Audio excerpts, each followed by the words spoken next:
Welcome to our deep dive into Edward de Bono's Think, Before It's Too Late. Oh, yeah, this one. You know, his work is all about sharpening those thinking skills. But Hmm. this book Right. isn't just about what we think about. Yeah. It's about breaking free from the way we think, Right. shaking up those comfortable mental habits. Yeah, it's a bold premise, right? It is. De Bono argues that despite all our technological advances, human thinking is stuck in a bit of a rut. We've become incredibly efficient at using the thinking patterns we already have, I see. but we're not very good at creating new ones. So it's like we've mastered making omelets, delicious omelets, mind you, but we're missing out on a whole world of culinary possibility. Exactly, and that's where design thinking comes in. Okay. De Bono wants us to move beyond just judging and analyzing the world as it is. Instead, he urges us to embrace the power of designing, Okay. actively shaping and creating new possibilities. Okay, that makes sense. So how do we break free from this judgment-focused rut and unlock that creative potential? Well, De Bono challenges a lot of assumptions about creativity. Okay. For example, he's not a huge fan of traditional brainstorming. Interesting. He compares it to untying someone's hands and then expecting them to play the violin beautifully. Just removing inhibitions isn't enough. Right. You need the skills and techniques to create something truly new. So what does he suggest instead? I'm guessing there's a De Bono technique for that. There is. One of his tools is the random word technique. Okay. It sounds almost deceptively simple. Right. You pick a random word, literally any word will do, and then you force a connection between that word and the problem you're trying to solve. Hold on. How does that help you come up with good ideas? It seems a bit, well, random. That's the beauty of it. Okay. By introducing this element of randomness, you break out of your usual thought patterns and force your brain to make new connections. It's about jolting your thinking out of its comfort zone. I see. And the results can be pretty remarkable. Okay. De Bono claims this technique helped a steel company generate over 20,000 new ideas in a single afternoon. 20,000 ideas for a steel company. Now that's thinking outside the box. Right. So randomness can actually unlock creativity. You know, I've always thought of creative thinking as something that just kind of happens. Right. But De Bono seems to suggest it's a skill you can actually practice and develop, right? Absolutely. And that leads us to another crucial aspect of his thinking framework. Okay. The power of perception. Okay. De Bono argues that a whopping 90% of errors in thinking are actually errors in perception. Wait, 90%? That's a huge number. Oh, no. So what does he mean by that? Are we all just walking around misperceiving reality all the time? Not exactly, but De Bono points out that our perceptions are often shaped by language, by the labels and categories we use to make sense of the world. And those categories can sometimes become like boxes, limiting our ability to see things from different angles. That's interesting. So it's not just about what we see, it's about how we interpret what we see, right? Exactly. And these perceptual boxes can have real-world consequences. Like what? Think about the discovery of the bacterial cause of peptic ulcers. Okay. For years, doctors believed stress was the culprit. It was the prevailing perception. Right. But then two researchers challenged that assumption. They shifted their perception, and it led to a Nobel Prize-winning treatment. Wow. That's a powerful example. So a simple shift in perception can actually change the course of medical history. It makes you wonder what other breakthroughs we might be missing out on because of our fixed ways of seeing things. It's a fascinating question to consider, and it brings us to another one of De Bono's key insights. Okay. The limitations of argument. But isn't argument how we get to the truth? Right. How we refine our ideas? De Bono argues that while argument can be effective for proving someone wrong, it's not very helpful for generating new ideas or exploring a topic from multiple perspectives. Okay, I see what you're getting at. It's like that saying, when you're a hammer, everything looks like a nail. If we're always focused on argument, we might miss out on other more creative ways of approaching a problem. Precisely. And this is where one of De Bono's most famous frameworks comes in. Which one? The 6 thinking hats. Ah, yes, the hats. Tell me more about how they work. Imagine 6 different colored hats, each representing a different mode of thinking. Okay. It's a collaborative approach where you wear these metaphorical hats to encourage a wider range of thinking styles. So walk me through the hats. We have the white hat for objective information and data, Okay. the black hat for caution risks and critical analysis. Then there's the yellow hat for optimism benefits and positive thinking. Okay, so those are kind of paired opposites. What about the others? Well, we have the green hat for creativity, new ideas, and out-of-the-box thinking, and the red hat for emotions, feelings, and intuition. Interesting. So it's about acknowledging that emotions play a role in thinking, too. It's not all about cold, hard logic. What's the last hat?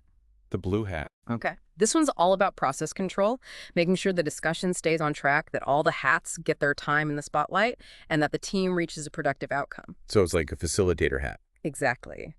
And you can see how this approach moves away from the adversarial nature of argument and towards a more constructive and collaborative exploration of topic. It almost sounds like a game, but I can see how it could be a really powerful way to get people thinking differently. That's a fun way to learn, too. And de Bono believes that anyone can learn to think more effectively. That's encouraging. So are we talking about innate talent here, or is it more about practice and developing those thinking muscles? De Bono is a firm believer that thinking is a skill that can be learned and improved just like any other. Okay. It's not about being born a brilliant thinker.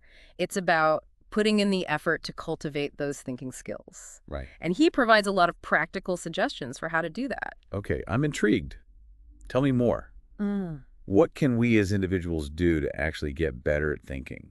De Bono suggests things like deliberately practicing those creative thinking techniques we were talking about, challenging our own assumptions, actively seeking out diverse perspectives, and focusing on exploring possibilities rather than just judging what already exists. Makes sense. So it's about being more conscious and deliberate in how we approach thinking, not just letting it happen on autopilot.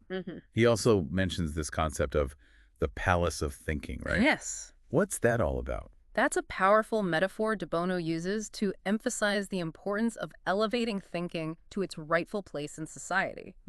He argues that we need to treat thinking with the same level of care and attention that we give to other essential skills. So it's like a symbolic representation of how we should value and cultivate thinking, right? Right. But in reality, we often treat it as an afterthought, something that just happens naturally. Unfortunately, yes. We tend to assume that we just know how to think because we do it all the time. Right. But de Bono is urging us to be more intentional, more deliberate in how we approach this fundamental human activity. I see what you mean. If thinking is truly the foundation for everything else we do, from solving problems to making decisions to innovating and creating, shouldn't we be putting more effort into understanding it and improving it? That's exactly de Bono's point. And in this book, he really challenges us to confront that complacency and start taking our thinking skills seriously. It's almost like we take thinking for granted, breathing, assuming we're doing it right, without ever questioning our own mental habits. And you're right, de Bono really hammers home that point in the book. He says our thinking is shaped by all these unseen forces, especially language. He even calls it an encyclopedia of ignorance. Yeah, that's such a striking phrase, isn't it? It highlights how language, despite being essential for communication, can actually trap us in outdated ways of seeing the world. So words become these fixed boxes, limiting our ability to think outside of them. Exactly. The meanings we attach to words reflect the knowledge and understanding of the time they were created. But knowledge is always evolving, so those meanings might not always capture the full complexity of what we're trying to express. You know, that reminds me of de Bono's own term, lateral thinking.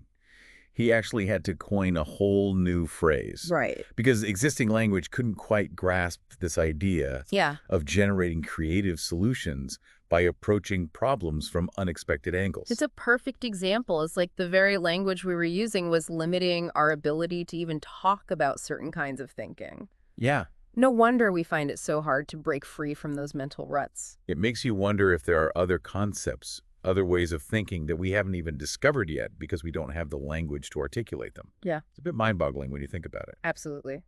And this brings us back to the crucial role of perception. If our language is limited, our perception of the world will be limited too. De Bono argues that we need to be constantly questioning our assumptions, challenging the ways we've been taught to see things. So it's not just about learning new facts, it's about learning how to think about those facts in new ways. Exactly. And that's where he sees a real opportunity for institutions like universities. You mean in terms of teaching these thinking skills more explicitly? Yes. De Bono acknowledges that universities excel at traditional academic thinking and scholarship. They're great at transmitting knowledge from the past. Right. But in a world where information is so readily available, he argues that they need to evolve. So they need to become hubs for developing the kinds of thinking skills that are needed to thrive in this complex, rapidly changing world. Skills like creative thinking, design thinking, critical thinking, and all those tools that help us navigate ambiguity and solve real-world problems. Precisely. De Bono even suggests that every university course should include a foundation year Wow. dedicated to developing thinking skills and understanding the state of the world. Oh. It's about equipping students not just with knowledge, but with the ability to apply that knowledge in meaningful and innovative ways. It's almost like we need a Thinking 101 course. That's a great way to put it. And he makes a similar point about the media. He argues that it's become too focused on negativity and criticism. He brings up the tall poppy effect, right? That tendency to cut down anyone who stands out or achieves success. Yes. It's as if we're afraid to celebrate success or acknowledge excellence. And De Bono suggests that the media could play a much more constructive role, highlighting solutions inspiring innovation and showcasing positive examples of human ingenuity. It's fascinating because we often think of thinking as this solitary activity that happens inside our own heads. Yeah. But De Bono really emphasizes the social and collaborative aspects of thinking. He talks about the power of thinking together, of harnessing collective intelligence to tackle complex challenges. And his 6 thinking hats method, for example, is specifically designed for group discussions. It's about leveraging different perspectives and thinking modes to explore a topic in a more comprehensive and productive way. Right. Instead of arguing against each other, you're actually working together to build a more holistic understanding of the issue. And, in the book, De Bono actually lists 23 reasons why he thinks world thinking is so poor. Oh, wow. It's a pretty damning indictment of our collective mental habits. He mentions things like complacency, our obsession with information, over-understanding, our over-reliance on argument and judgment, and our neglect of perception. But the good news is he also offers solutions. Okay. He outlines what individuals, societies, and institutions can do to improve our thinking. He talks about the need to teach thinking skills in schools, to create spaces for creative collaboration, to challenge assumptions, and to embrace possibilities. And what about that concept of the palace of thinking you mentioned earlier? Yes. How does that fit into all of this? The palace of thinking. That's a powerful image De Bono uses to emphasize how we need to elevate thinking to its rightful place in society. Okay. He envisions a physical space, a grand palace dedicated to the cultivation and celebration of thinking. So it's like a symbolic representation of the value we should place on this essential human activity.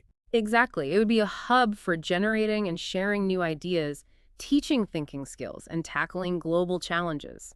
It would represent a shift in our collective mindset, a recognition that thinking is not just something that happens passively. It's something we need to actively invest in and nurture. It's an inspiring idea, isn't it? A physical manifestation of the power and potential of human thought. It really is. And it reminds us that improving our thinking is not just about individual effort. It's also about creating the right environments and structures to support that growth. Right. It's about cultivating a culture of thinking, both individually and collectively. And De Bono also emphasizes the importance of values in shaping our thinking. It's not just about thinking for the sake of thinking. It's about thinking in service of our values, of creating a world that aligns with those values. So it's about asking ourselves, what are we thinking for? What are we trying to achieve with all this brain power? Exactly. He criticizes the way we often treat values as vague and subjective, when in reality, they should be the driving force behind our thinking, guiding our decisions and actions. He's basically saying, what's the point of all this thinking if we don't have a clear sense of what we're trying to build, what kind of future we want to create? Precisely. And he even suggests that businesses should have a chief creativity officer, someone responsible for fostering a culture of innovation and idea generation. That's an interesting idea. It would be fascinating to see how that would change the dynamics of a workplace. Instead of just focusing on efficiency and productivity, you'd also be prioritizing creativity and new ideas. It would be a real paradigm shift. And De Bono also encourages individuals to take ownership of their own thinking. He talks about practicing thinking skills at home with family and friends. He suggests setting aside specific thinking evenings where you gather with others to engage in creative exercises, solve problems together, or just explore different ideas. So it's about making thinking a deliberate and enjoyable part of life, not just something we do when we're forced to. Exactly. It's about cultivating a playful curiosity about the world and using our thinking skills to explore it. And in a world that's increasingly dominated by technology and algorithms, it feels more important than ever to develop those critical thinking skills. That ability to discern truth from falsehood, to see through manipulation and to make informed decisions. Absolutely. And de Bono reminds us that we have this incredible power within us, this capacity for thought that can help us navigate the complexities of the world and shape our own destinies. Yeah. But we have to be willing to cultivate it, to hone those thinking skills and use them wisely.